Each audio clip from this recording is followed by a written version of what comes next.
В продължение на 2 седмици всички заедно залягат денонощно върху моделите, с които ще се включат в дисциплините по сумо, следване на линия, излизане от лабиринт и свободен стил. Тук беше като пит-стоп на Формула 1, докато избереме, уточниме параметрите на конструкцията, която ще даде която е най-бърза.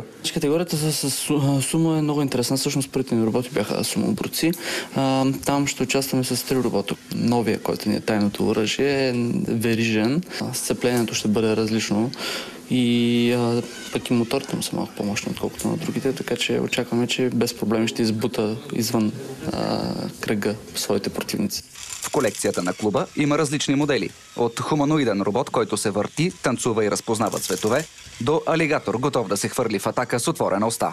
Наистина стана много добре, с движение, с захапка, с всичко. Сглобихме този така наречен импровизиран танк, самоходна машина, който се катери, чрез датчика отчита какво препятствие има и изчислява дали ще може да го прескочи или да го заобиколи.